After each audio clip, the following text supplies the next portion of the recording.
Oke, sekarang kita udah bersama dengan kakak-kakak pengurus DPM baru periode 2022-2023. Sebelum kita ngobrol lebih jauh lagi, ada baiknya kita perkenalan dulu nih sama kakak-kakak yang udah ada di sini. Boleh sebutkan nama, di DPM menjabat sebagai apa, dan mengambil prodi apa.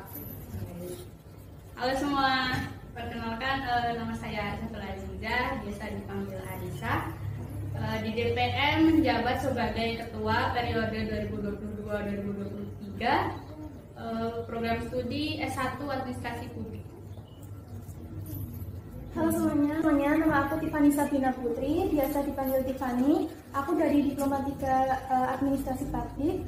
Di DPM aku menjabat sebagai Sekjen Sekretaris Jenderal.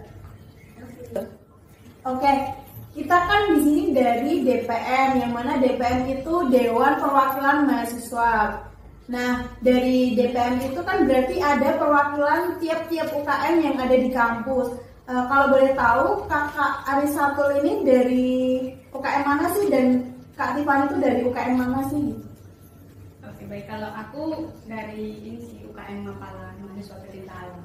Kalau di STAN namanya Mapala Ahli. Oke, kalau Kak Tiffany? Kalau aku dari UKM LPM, Lembaga Pres Mahasiswa. Oke, lanjut pertanyaan selanjutnya. Kalau di Ketua DPM itu tugas dan tanggung jawabnya apa aja sih?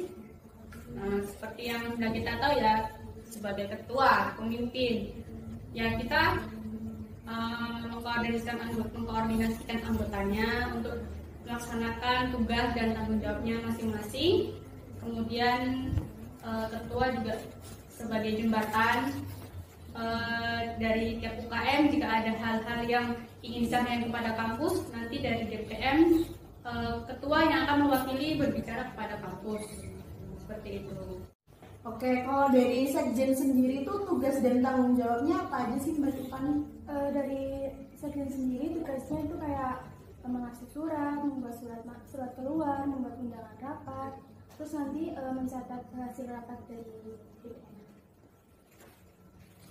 Selama menjabat ini, kendala yang dihadapi selama menjabat sebagai pengurus DPM, mungkin bisa dari Kak Arisa.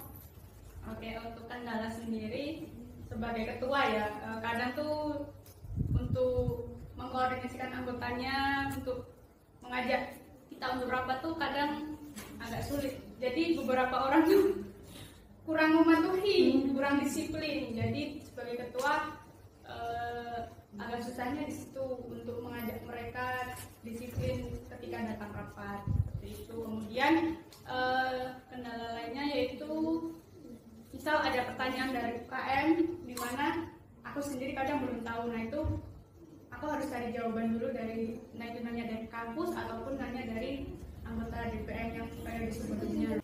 Nah, tadi kan kita udah dijelasin mengenai tugas dan tanggung jawab dalam kepengurusan DPM STIAAN ini. Ada nggak sih kesan selama menjabat di DPM ini? Mungkin dari Kak Arisatul atau Kak Tiffany dulu. Kalau dari aku kesannya awalnya tuh wah, nah ini nanti DPM ngapain aja ya, sibuk nggak ya? Nah ternyata setelah dijalani selama hampir 4 bulan ini, di DPM itu kerjanya nggak banyak, tapi menantang gitu loh. Terus aku juga bisa lebih banyak komunikasi dengan orang-orang baru, terus bisa komunikasi dengan kampus juga lebih banyak, jadi lebih tahu juga gitu loh masalah-masalah apa yang dihadapi oleh UKM maupun dengan kampus gitu. Kalau dari Kak Tiffany sendiri, ada kesan nggak sih selama menjabat sebagai sekjen di DPM? Kesan dari aku tuh lebih mengenal DPM lebih jauh, terus dapat teman baru dari berbagai UKM, terus dapat pengalaman baru. Terakhir dari Kak Tiffany sama Kak Arisa, apa pesan dan harapan untuk DPM ke depannya? Mau dari siapa dulu? Oke, kalau dari aku untuk harapan ke depannya semoga DPM bisa semakin maju, bisa semakin kompak, pertahankan apa yang sudah ada, kalau bisa ditingkatkan yang baik-baik, ditinggalkan yang buruk-buruk. Kemudian untuk anggota-anggota DPM, semoga tetap semangat untuk menjalankan kepengurusan sampai nanti akhir periode dan saling mendukung satu sama lain.